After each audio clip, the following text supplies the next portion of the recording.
You're listening to Let's Talk Fantasy Football, where men of fantasy genius have realized, hey guys, we don't need real football skills to dominate on the fantasy field. Yeah. So slap on your pads and grab your helmet. Shit's about to get real. Welcome back, ladies and gentlemen, boys and girls, to another edition of Let's Talk Fantasy Football. I am your host, Nick Schreck, and joining me once again for part 2 of the Week 7 preview is the DON himself, Don. It is great to have you back, and we're getting right back into the groove. How you doing? Hey, there he is, the one, the only, the DON. Guys, part 1 of the Week 7 preview is out. It was out Friday morning for you guys. If you've missed it, hit pause on this one, jump back, and listen to that one first. Lots of good stuff, and we breeze right on through some of the early games and dive into what we really need to know. Guys, quick reminder, the Panthers, Browns, Steelers, and Buccaneers all on a bye this week. So if you do have those guys in your lineups, please get them out. And don't send us questions on them. Guys, we've already gotten a couple of fantasy questions about guys that are on buys. And unfortunately, it's something else we shouldn't have to filter through. Have at least enough foresight to realize that the answer is very clear when you send them in. We appreciate softballs, but sometimes when you're hitting home runs, it feels too good. Don, let's kick it off here with the Cardinals versus the Giants. So 1 p.m. Eastern start, and we'll start on the Cardinals side of the ball. Kyler Murray has looked fantastic. He seems to have gotten his stuff together, and he is putting up points for the Cardinals. He's making that offense as a whole better. And I know our very own Matt Rogers played him this week over Patrick Mahomes, who obviously did not know about the injury in the moment when he made that decision. But obviously lots of confidence here in Kyler. Yeah, dude, against the Giants, it's another nice matchup for him where he should do very well.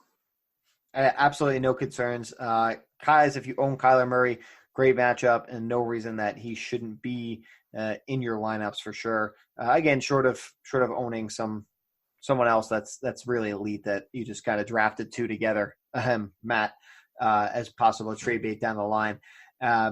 David Johnson, Don, was a limited participant Thursday in practice. Guys, we are recording Thursday night, so you'll have an update by the time you're listening to this on Saturday morning. But we do expect him to go here in Week 7. He'll get a great chance to extend his streak with 100 yards from scrimmage to 4 straight games against the Giants defense that's given up the 5th most to running backs this season, 171 per game. So, again, you own David Johnson. You're very happy with how his year has gone, especially with what you paid to draft him in round 1. For sure. Guys, Christian Kirk, Larry Fitz at the wide receiver spots here. Tentatively expected Christian Kirk to come back with the ankle injury. He's practiced to the limited all week. He caught 4 passes in weeks 1 through 4. He's probably a upside wide receiver 3 play, I think, here in this matchup. Giants have allowed the 3rd most PPR per game to wide receivers lined up in the slot. That's where Christian Kirk could be.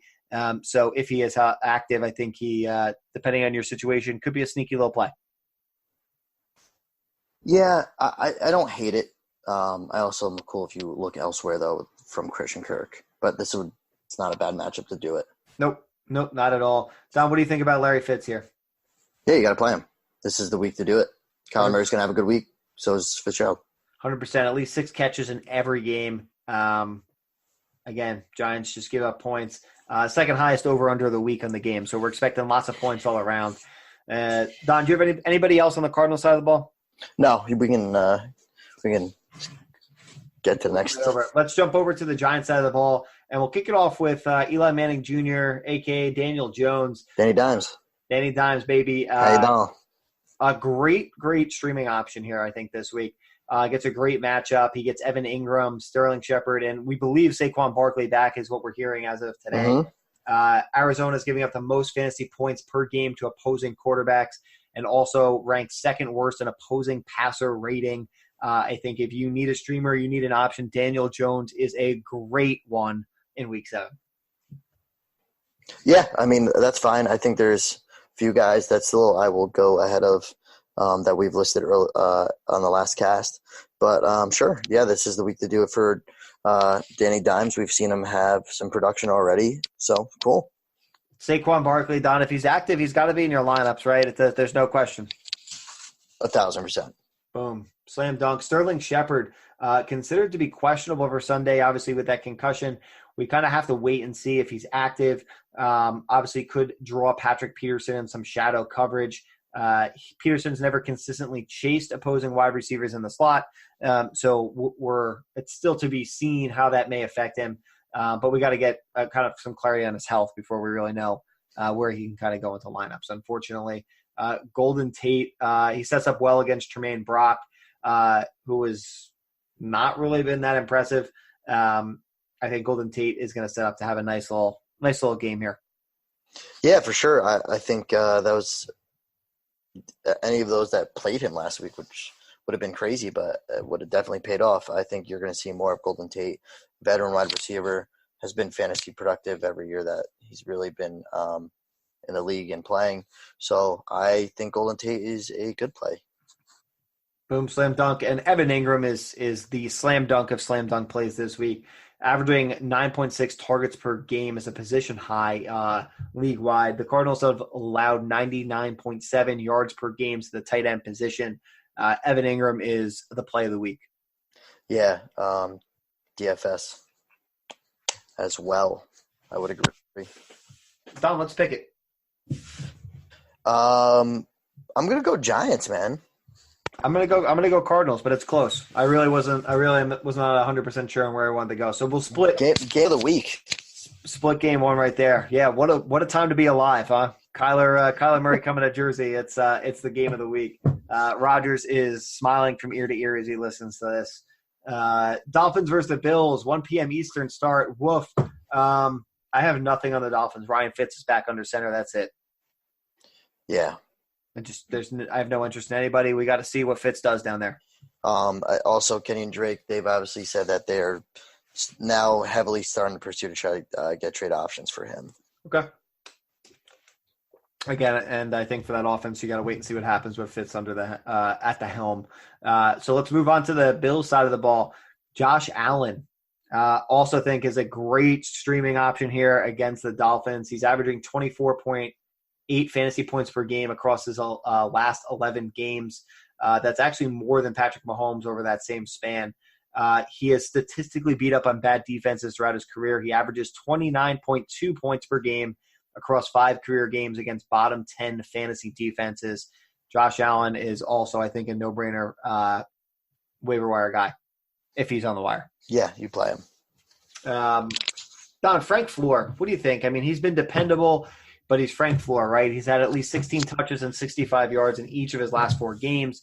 He gets a matchup against a terrible Dolphins team that's given up the most rushing fantasy points per game to opposing running backs and 4.81 yards per carry. They may make Frank Fuller look young again. No, I'm about Frank Gore this year. This week, this is the time to play him. Obviously, he's had already a bunch of nice games. Frank Floor is his name, dude, and he's got another solid floor yet again this year. So, expect a higher floor out of him this week. Yeah, it's gonna be a nice little week here for Frank Floor. There's no question. John Brown, Dolphins are bad. We like Josh Allen. I think he should be in your lineup. Yeah, definitely. Cole Beasley, do you feel the same? Good question, man. Yeah, man, Beasley. I mean, if you're in a deeper league, you want to play Beasley into flex. Again, it's the Dolphins. They're not even a pro team right now. So with Cole Beasley, this is the week to play against them.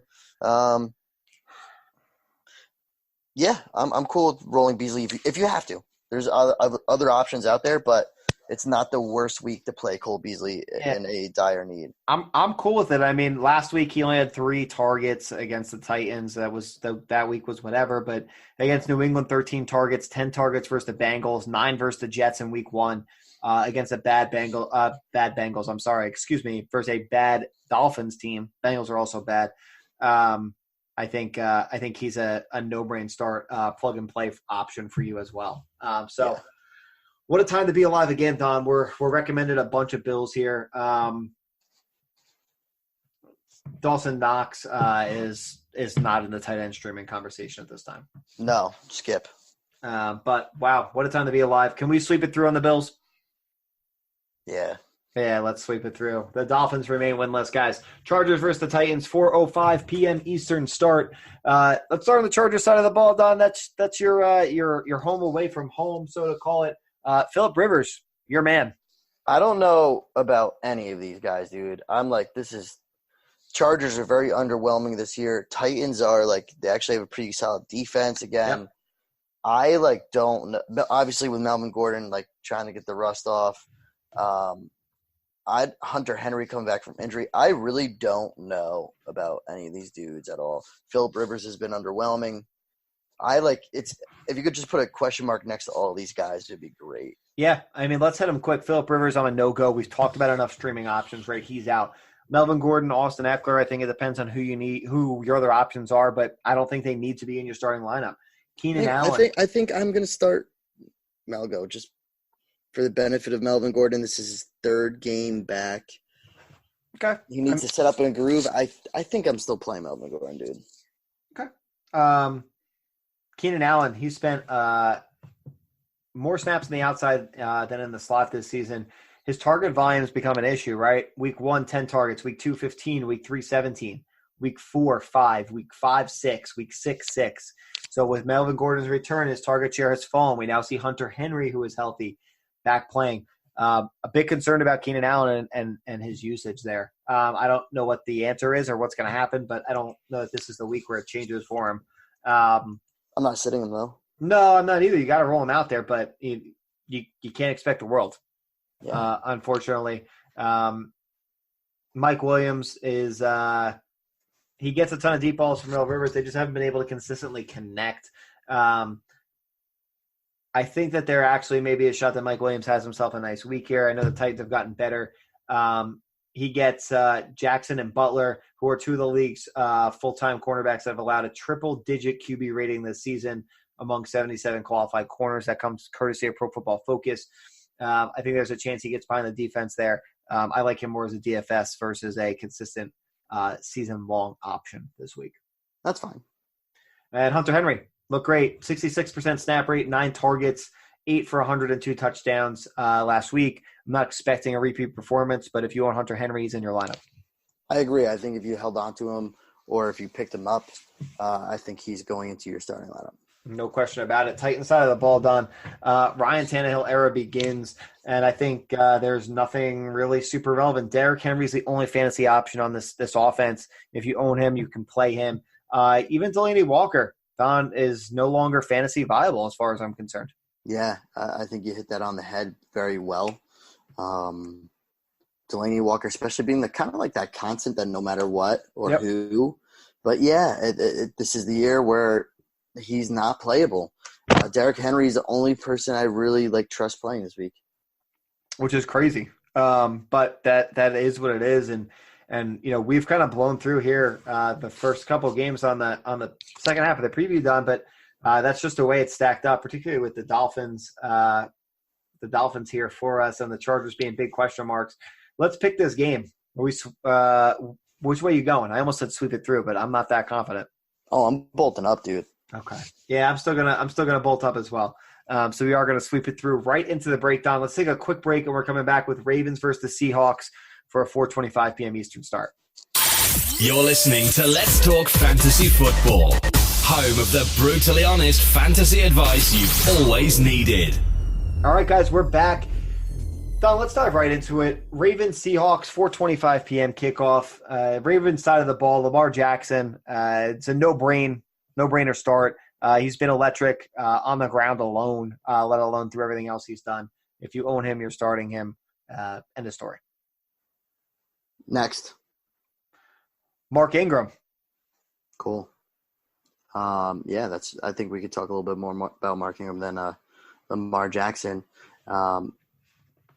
Although, really, you're just going to play him, right? I mean, he's having a pretty good season with Baltimore this year. Very solid floor with a very good ceiling as well. Obviously, there's only really been 2 weeks that he's had under double digits, and he's also, broken into the 30s as well. So Mark Ingram's solid. Seattle's defense is mediocre. So this is a week that you roll Mark Ingram. Yeah, I mean, I think I don't know.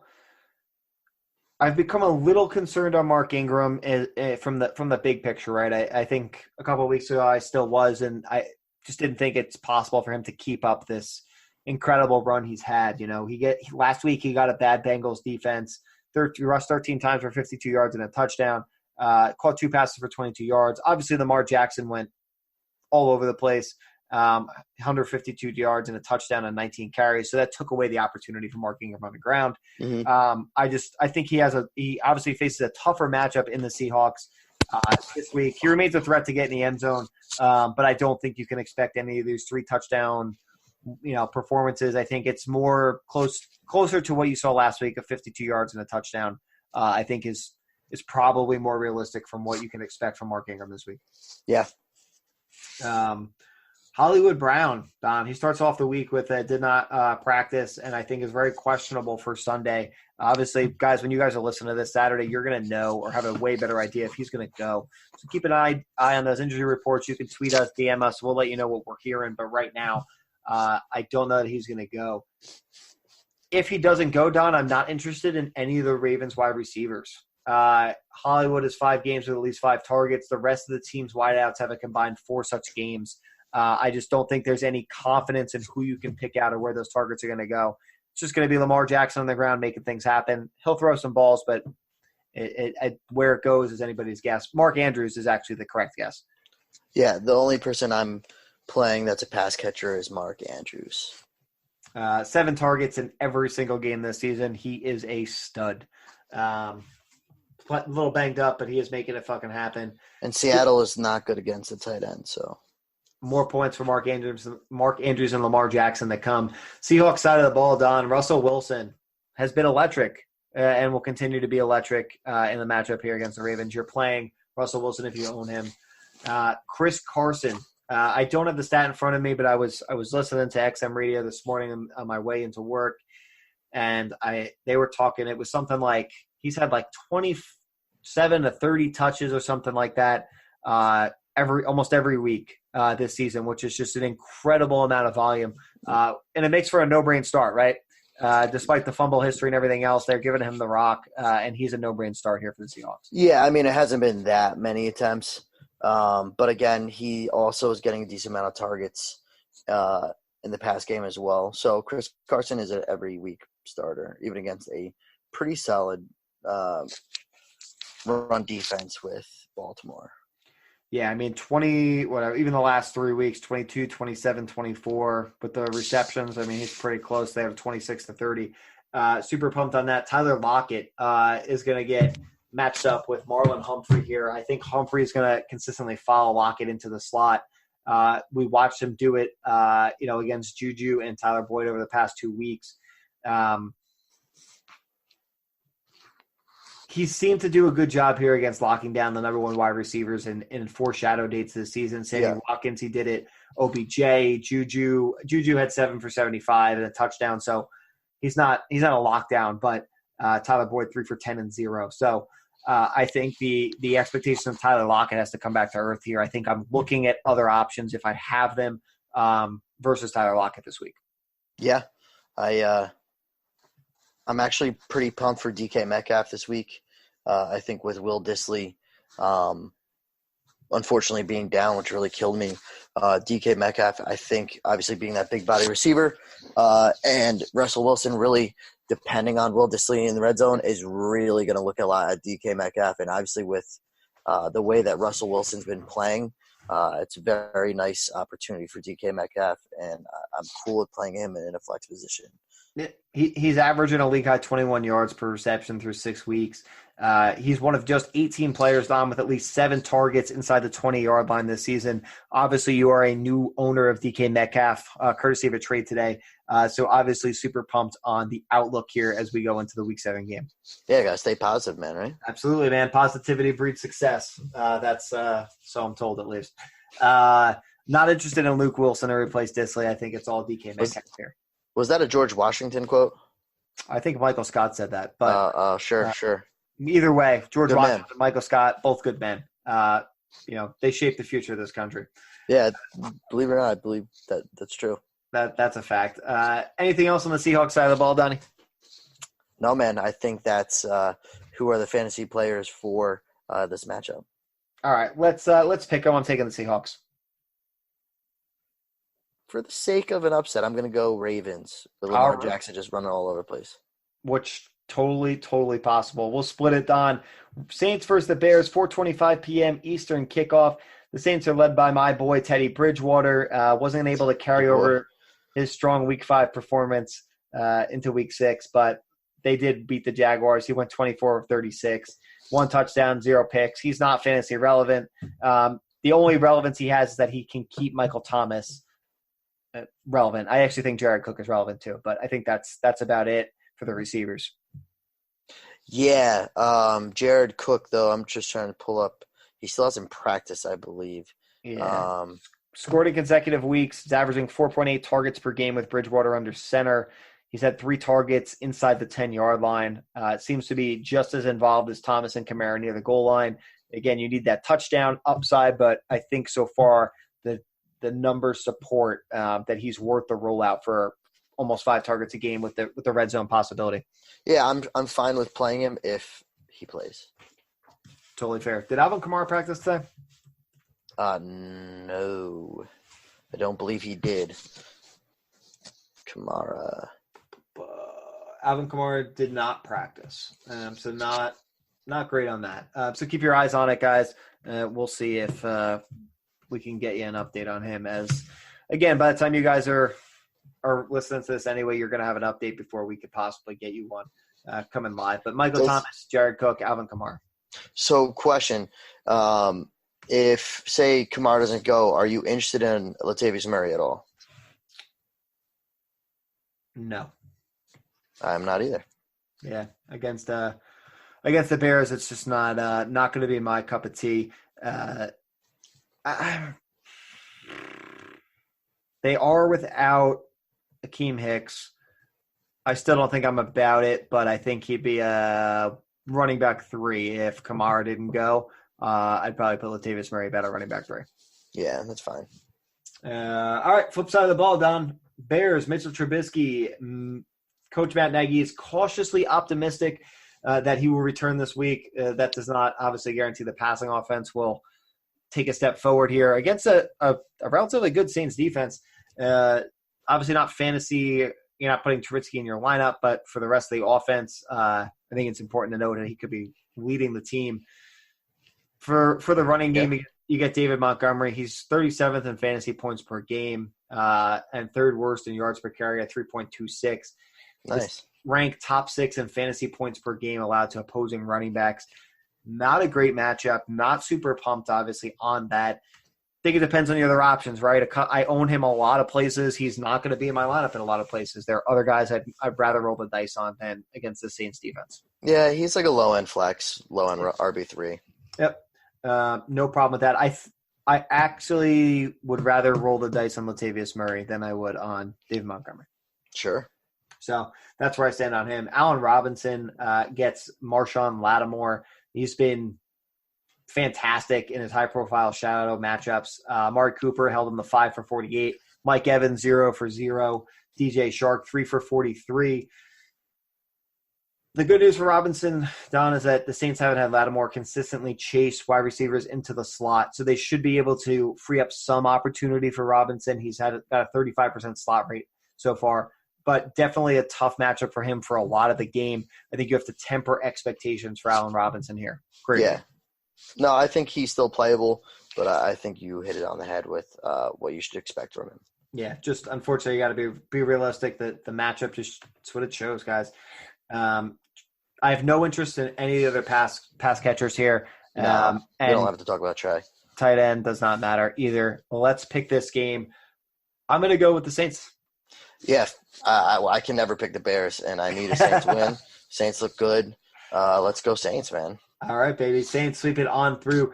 Down the Sunday night game, Eagles versus the Cowboys kicks off at 8:20 p.m. Eastern time. Start on the Eagles side of the ball. Eagles. Let's start on the Eagles side of the ball. I'm tripping eagerly talking about the Eagles. Hey, there we go. We'll trip over some more words.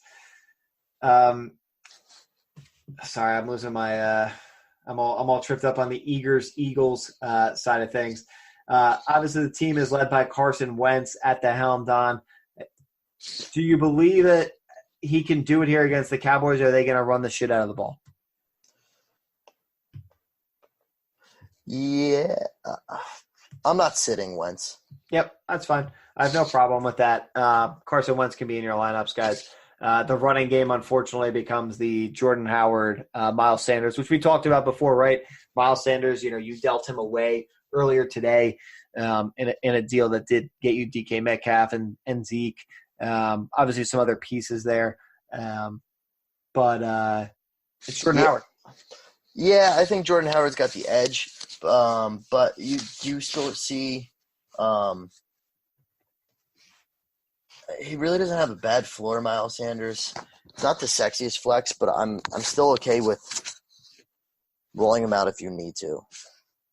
And Dallas really hasn't been as dominant as you would think with those linebackers and all that for the running back. So I'm okay if you have to play him this week. Yep, no problem. Deshaun Jackson, they don't expect to play. He'll probably be out another week or two for this offense. Alshon Jeffrey, he's posted 4 for 67 and a touchdown, 4 for 48, and 6 for 50 and a touchdown in 3 full games against the Cowboys since joining the Eagles in 2017. His matchup this week has allowed the sixth most yards per target among cornerbacks that have been targeted at least 10 times this season. Alshon Jeffrey, I think, is an easy no-brain start here against the Cowboys. He's going to be just fine. I think Nelson Aguilar is an interesting guy to look at. I just don't know how you can have any confidence, right? He's got 5 of 11 targets for 62 scoreless yards over the last 3 weeks. He's playing full-time, but he's not finding the end zone, and he's only passed 50 yards in one career matchup out of 7 versus the Cowboys. He's Nelson Aguilar. He is who we thought he was. Right, exactly. Zach Ertz is a no-brain start. He's in your lineup. He'll get it done. He'll find his way. Dallas Goedert, Don, combined 14 targets over the past 3 weeks while posting snap rates of 69, 74, and 71%. An interesting tight end 2 guy. I think someone that keep your eye on long term. It's not relevant today for you, but I think it's definitely a name to be mindful of. Yeah. Yeah. Okay. Anything else on the Eagles? Still need to see a little bit more of Dallas Goedert. I know they were talking about him quite a bit in the preseason and how he could take a bunch of shares for Zach Ertz. But what I will tell you with Zach Ertz is although he's hit all season or career lows, just know that his target share is still 7, 16, 7, 8, 7, and 9. So the dude is got a target share probably averaging close to 8 to 9 a week. Mm-hmm. And they're going against Dallas, who's not very good against tight end. So divisional rivalry here. I think this is a very nice time to play Zach Ertz, maybe play him with DFS as well. Yeah. Yep. I have no problem with that call at all. Let's talk Cowboys side of the ball, Don. Dak Prescott. I'm a little bit worried about Dak Prescott if Amari Cooper does not go. His splits with and without Amari Cooper have been a bit concerning. I'm not going to read you through them all. But in his lines in 8 games without Cooper last season, not a ton of great things. 160 for 1 touchdown, 168 for 1 touchdown, 183 for 2 touchdowns. I think Michael Gallup has a nice little game here. But just the splits do worry me. He's also struggled without left tackle Tyron Smith. He's got the ankle injury in 2017 when the Cowboys scored 7, 9, 12, and 6 points in the 4 games that Smith played a combined 3 snaps in. Again, we can't make excuses for Dak, but between Amari Cooper and then missing his left tackle and Tyron Smith, just 2 red flags. Again, I'm still rolling him out here in this matchup personally in a lot of places that I own him. But don't be shocked if things do not go like the Dak of the start of the year. Yeah, obviously expect a little bit of a lower ceiling for Dak. Yep. But enough of a floor where you're not benching him. 100%. Zeke, Don, obviously is a no-brain start. He's in your lineup. Amari Cooper, we don't know, right? Status is reportedly in serious question ahead of Sunday night's divisional showdown. Have an alternative option if you are planning on waiting and seeing on Amari Cooper, although right now it doesn't seem likely he goes. We'll probably know more before then anyway. Randall Cobb has dealing with a hip injury. He's at far less than 100%. I also don't think that's necessarily relevant for fantasy guys, but just important to note. And then Michael Gallup is the last man standing, dare I say. I mean, you got some other pieces there, but I think he's really him and Jason Witten, the only other two guys that are really worth the conversation. The Eagles secondary has just been brutal, right? Giving up the most fantasy points per game to outside wide receivers, and this time by a whopping 30% more than the next closest team. Whether Amari Cooper goes or not, Gallup's as a must start. He obviously bumps up if he's the wide receiver one. And could be a cheaper DFS play. I don't know what he's priced at, but depending on what the Amari Cooper situation is. Jason Witten, Don, 5 for 57 last week and 7 targets, which is a season high for him. He played over 80% of the offensive snaps. Also not a bad tight end option here against a bad Eagles secondary. Dak Prescott is going to be missing Amari Cooper. We know he likes his tight end across the middle. Yeah, I think Jason Witten I think there's a few guys out there that you could probably stream over him, but I actually have streamed Jason Witten this week. I think this is a good week to roll him out. Obviously not the sexiest thing, but other than last week with the 7 targets, he has actually gotten exactly 4 targets every game. So at least he's getting targets. He could see red zone. He has that red zone potential as well. So this is really not the worst time to stream and play Jason Witten. Don, let's pick him. I'm taking the Cowboys.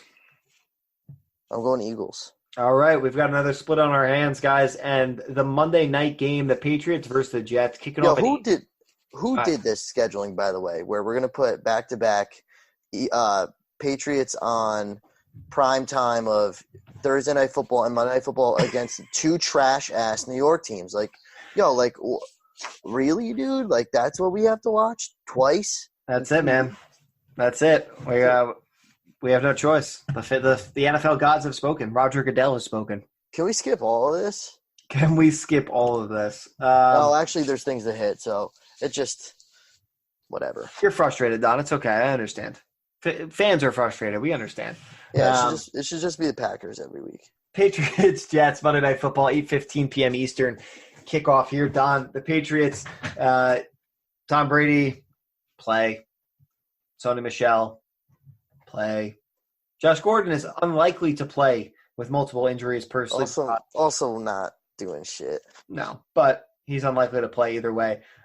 Julian Edelman must start. When he played the Jets in Week 3, he saw 10 targets and totaled 19.2 fantasy points in just 2 quarters of action before leaving with an injury. The Jets rank bottom 10 in fantasy points per game and allowed to slot wide receivers.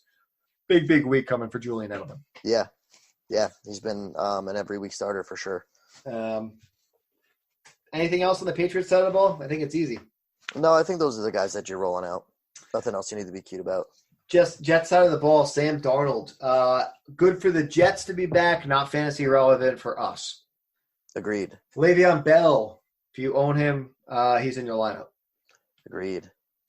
Robbie Anderson gets Stephon Gilmore. Bill Belichick and company have shut down Anderson literally every chance they have had over the years.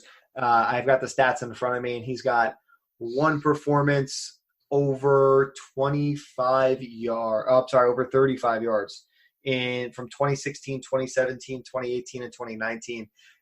This is a brutal matchup for Anderson, and he can go and sit on their bench. Agreed.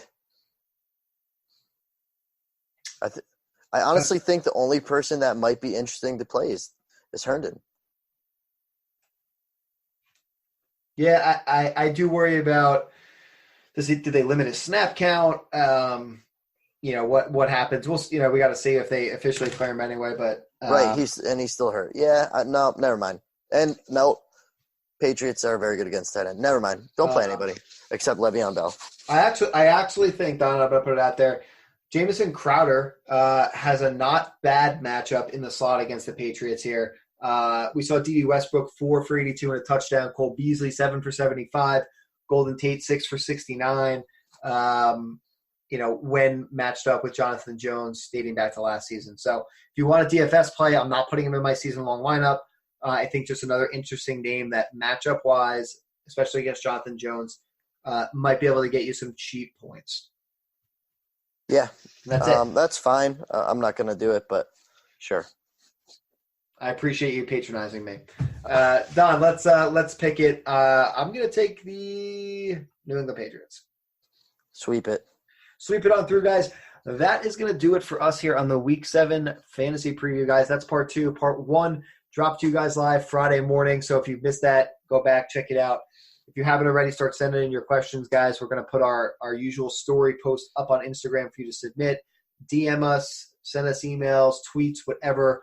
I will forewarn you, Instagram has been our biggest response platform. So if you really want to make sure your question gets in, you've got to find us there because that is where we're getting 50 to 100 questions out within the last hour before game time.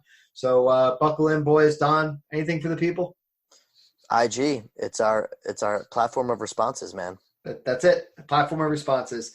So, guys, if you want a response from the DON personally, you hit us up on Instagram, and we'll make sure we get them on there for you guys. But for Let's Talk Fantasy Football, he is the DON. I am Nick Schreck. We will catch you on the flip side. This has been Let's Talk Fantasy Football. Thanks for listening.